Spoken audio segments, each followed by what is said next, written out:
आम जनता को पता नहीं चला और चीन ने समंदर के बीच में यह नया देश बना डाला। चीन चुराता है, कब्जा करता है दूसरे देशों की जमीन। हमने सुना जरूर था, लेकिन किस शाती तरीके से करता है यह समझ नहीं पाए थे। समझ पाते तो ये खबर हर न्यूज़पेपर, हर टीवी चैनल में सबसे सामने दिखाई जाती है। लेकिन यह काम चल रहा था सन 2005 से और अब तक किसी को सही तरीके से जानकारी नहीं हुई। कम से कम आम पब्लिक में जानकारी नहीं मिल पाई। यह स्ट्रेटेजी जो चीन इस्तेमाल करता है दुनिया के हर देश के विरोध में जिसकी जमीन वह हथियाना चाहता है, चीन ने दोस्तों अपनी मैरीटाइम सीमा को बढ़ाने के लिए एक नया हथकंडा अपनाया है। नया क्या बोल लीजिए, पिछले 20 साल से अपना रहा है, पर नजर बहुत कम जाती है मीडिया की इस पर। चाइना ने अपनी कोस्ट लाइन के अपनी तट से 30 किलोमीटर दूर वहां पर एक पोर्ट डेवलप कर दिया है। एक ऐसा पोर्ट जिसे आप एक देश कह सकते, एक मशीनीकृत, एक एआई पावर्ड ऑटोमेटेड देश, जिस देश की इकोनॉमी इतनी तेज है जिससे कि पूरे चाइना की इकोनॉमी को जबरदस्त बूस्ट मिल रहा है। यह वीडियो उसी शन डीप वाटर पोर्ट पर, जिसे एक देश कहें तो गलत नहीं होगा। इसके डायमेंशन की बात करें तो इसकी कोस्टलाइन की लेंथ 2350 मीटर है। इसका एरिया अगर बात करें तो 2.23 मिलियन स्क्वायर मीटर इसका एरिया कवर है। कैपेसिटी की बात करें तो कैपेसिटी आप छोड़ दीजिए, बस इतना समझिए कि चाइना की मेनलैंड जो है शंघाई, वहां से 32 किलोमीटर का 32 किलोमीटर से भी ज्यादा लंबा एक डीप सी ब्रिज बनाया गया है जो कि मेनलैंड को इस आइलैंड से कनेक्ट करता है। और इस ब्रिज का नाम है डंगहाई ब्रिज। अपने आप में ये भी एक बहुत बड़ा इंजीनियरिंग का मार्बल है। मेनलैंड जो है चाइना का, उसे समुद्र में बनाया गया, उसे समुंदर में बनाया गया एक पूरा ब्रिज जो कनेक्ट करता है यांगशान डीप वाटर पोर्ट को। जिस छोटे देश की हम बात कर रहे थे उसे देश कह रहे थे, वो यांगशान डीप वाटर पोर्ट है दोस्तों। और इसके माध्यम से चाइना ने अपनी जो लैंड रीच है उसको बढ़ा दिया है समुंदर के अंदर, और जबरदस्त पैसे भी कमा रहा है। क्यों कमा रहा है, ध्यान से सुनिए। सबसे पहले ये समझिए किस तरीके से ने स्ट्रेटेजिकली इसने जमीन यहाँ पर अपनी बढ़ाई। जितना आगे इसका मेनलैंड जाएगा उतना आगे इसकी मैरीटाइम सीमा भी जाएगी, समुद्री सीमा भी जाएगी। समझिए कैसे इसने किया। फेस 1 में इसने दिसंबर 2005 में काम शुरू किया, 7.5 बिलियन का इन्वेस्टमेंट किया, और उसके बाद फेज 2 का काम शुरू हुआ दिसंबर 2006 में, फिर 7 बिलियन का इन्वेस्टमेंट किया गया। फिर फेज 3 हुआ 2008 में, फेज 4 हुआ दिसंबर 2017 में, और आज की तारीख में आपको बता दे तो ये दुनिया का सेकंड लार्जेस्ट या यूं कह लीजिए कंटेनर वाइड सबसे बड़ा पोर्ट है।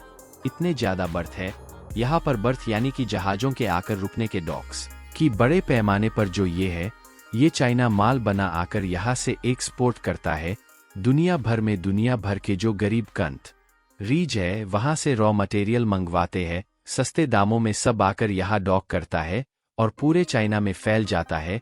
यहाँ से जो यांगशन डीप वाटर पोर्ट है वहां से निकलता है ब्रिज, डंगहाई ब्रिज से निकलता है, शंघाई पहुंचता है, और पूरे चाइना में जो रॉ मटेरियल फैल जाता है, फिर उसे वो फिनिश गुड बनाते हैं जिनकी क्वालिटी किस प्रकार की होती है हम सब जानते हैं।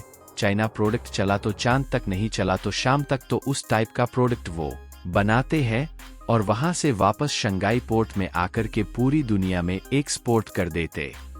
कहने का मतलब ये है बहुत ज्यादा कंटेनर कैपेसिटी है इस पोर्ट की, जिससे चाइना की इकोनॉमी को बहुत जबरदस्त बूस्ट मिला है। और यूं ही नहीं मिला है, इन्होंने अपनी कैपेसिटी को इतना ज्यादा बढ़ा दिया है कि यहाँ पर 4 मिलियन TEUs की कैपेसिटी है।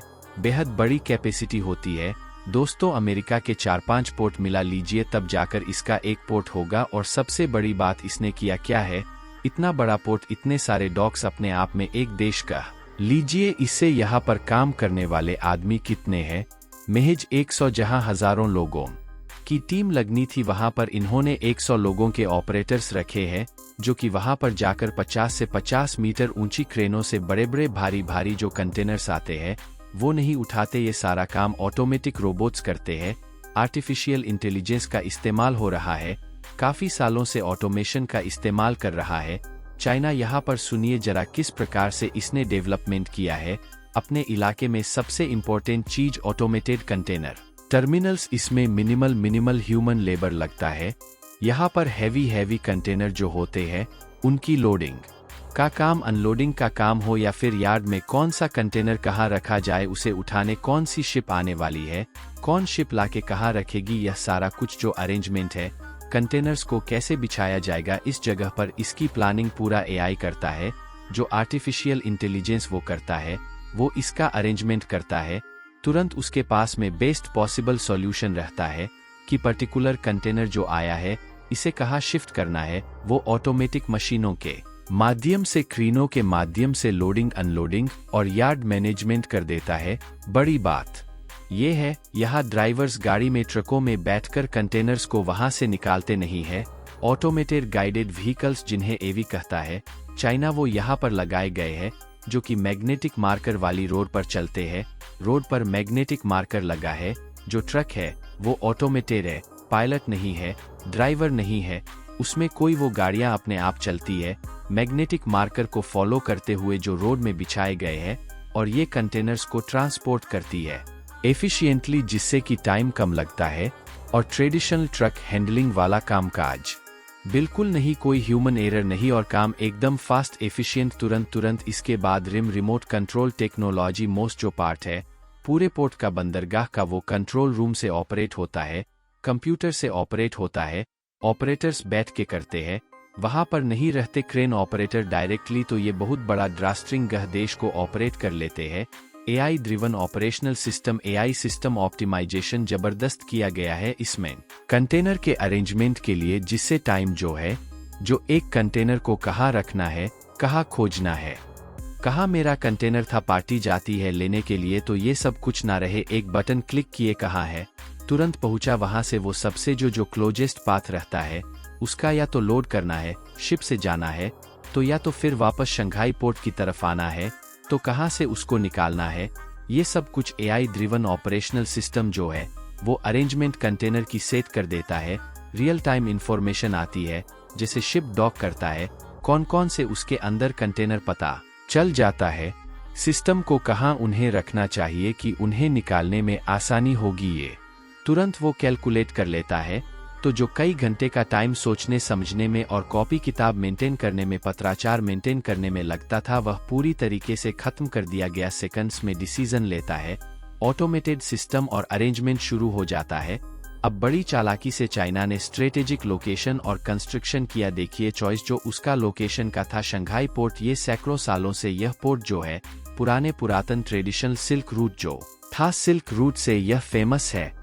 पहले से यहाँ पर बंदरगाह का काम प्राचीन चीन के समय से चलता था, इसे इन्होंने डेवलप किया और डीप वाटर में रखा। चाहते तो शंघाई का जो ओरिजिनल कोस्ट था वहाँ बना सकते थे, पर इन्होंने नहीं बनाया। मुझे वहाँ पर दिक्कत होती, डीप वाटर्स में गए, 30 किलोमीटर दूर समंदर में गए, तो वहाँ पर जाक इन्होंने बनाया था। वहाँ मूवमेंट काफ़ी आसान हो गया। इसके बाद कटिंग एज टेक्नोलॉजीज का इस्तेमाल, ये बिग डाटा यूज कर रहे हैं, क्लाउड कंप्यूटिंग इनकॉर्पोरेट करने वाले हैं। एआई तो ऑलरेडी यूज करने से सेफ्टी एनहांस हो गई, ऑपरेशनल एफिशिएंसी भी बढ़ गई, एनवायरमेंटल सस्टेनेबिलिटी भी आ गई, और समय भी एकदम ज़्यादा कम लग रहा है, और चीज़ें एकदम आराम से, प्रोडक्टिविटी बढ़ गई है। सबसे बड़ी चीज फोकस ऑन ऑटोमेशन। सबसे ज्यादा इन्होंने फोकस किया ऑटोमेशन में। भारत अगर अपने सारे पोर्ट्स में ऑटोमेशन को एम्प्लाई करना शुरू कर दे, जो हम करना शुरू करने वाले हैं। पहले हम अपने पोर्ट्स के इंफ्रास्ट्रक्चर को डेवलप कर रहे हैं भारत की सागरमाला प्रोजेक्ट के तहत, और उसके बाद वहाँ भी ऑटोमेशन होगा। पर जिस लेवल का ऑटोमेशन चाइना ने यहाँ दिखाया, जिस अग्रेसिव वे में उसने इन्वेस्टमेंट किया, 20 साल में एक देशनुमा एक बंदरगाह उसने समंदर में 30 किलोमीटर दूर बना दिया। ये अपने आप में बहुत बड़ी इंजीनियरिंग मार्वल है, और इसी वजह से यह दुनिया की सेकंड नंबर की इकोनॉमी है। भारत को इससे सीखना जरूर। इस पर आपकी क्या राय है, नीचे कमेंट सेक्शन में जरूर लिखें। जितना हो सके इस वीडियो को शेयर करें। पर धन्यवाद।